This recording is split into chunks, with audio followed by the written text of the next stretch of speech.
சமையலம்மா இன்னைக்கு தாங்க இன்னைக்கு செவ்வாய்க்கிழமை நம்ம வீட்டில் என்ன லஞ்சுன்னு பார்த்துலாம் வாங்க ஃப்ரெண்ட்ஸ். இன்னைக்கு வந்து கொஞ்சம் ஸ்பெஷலாக பிரியாவுக்கு வந்து கேசரி செஞ்சுருக்கேன் பாப்பாவுக்கு.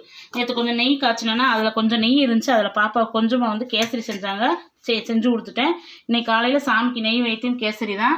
இங்கே நல்லா சுட சுட சோறு சாப்பாடு வச்சு இன்னைக்கு எண்ணெய் கத்திரிக்காய் குழம்பு. இது நம்ம மாடி தோட்டத்தில் இருந்த கத்திரிக்காய், நல்லா சூப்பராக இருந்துச்சு. இந்த கத்திரிக்காய் வந்து பிஞ்சு கத்திரிக்காய், ஒரு 2-3 நாள் பிடிங்கி சேர்த்து வச்ச கத்திரிக்காய். இது நேற்று மாடி தோட்டம் கொஞ்சம் சுத்தம் பண்ணதுனால அங்கே வந்து பொன்னாங்கண்ணி கீரை எடுத்துகிட்டு வந்து சுத்தம் பண்ணி இன்றைக்கி பொரியல் பண்ணிவிட்டேன். இங்கே வந்து அரைச்சி விட்ட ரசம் நல்லா இன்றைக்கி ஒரு 2-3 நாள் ஆச்சு ரசம் வச்சதுனால இன்றைக்கி கொஞ்சம் நிறையாவே ரசம் வச்சாச்சு. அவ்வளோதான் ஃப்ரெண்ட்ஸ் இன்றைக்கி நம்ம வீட்டில் லஞ்சு. இந்த லஞ்ச் வீடியோ பிடிச்சிருந்தா நம்ம யோகா சேனலை சப்ஸ்கிரைப் பண்ணிக்கிங்க. பாப்பா வந்து இன்றைக்கி தாளிச்சு சாப்பாடு வேண்டாமா, நான் வந்து எண்ணெய் கத்திரிக்காய் குழம்பு ரசம் கொண்டு போய்க்கிறேன்ருச்சு பாப்பா. அதனால் பாப்பாவுக்கு இன்றைக்கி அதுதான். இல்லாட்டி இன்றைக்கி லஞ்ச் பாக்ஸ் ரெசிபி கண்டிப்பாக உங்களுக்கு போட்டுருவேன், நாளைக்கு கண்டிப்பாக வரும். இந்த வீடியோ உங்களுக்கு ரொம்ப பிடிச்சிருக்குன்னு நினைக்கிறேன். பிடிச்சிருந்தா நம்ம யோகா சேனலை சப்ஸ்கிரைப் பண்ணிக்கிங்க.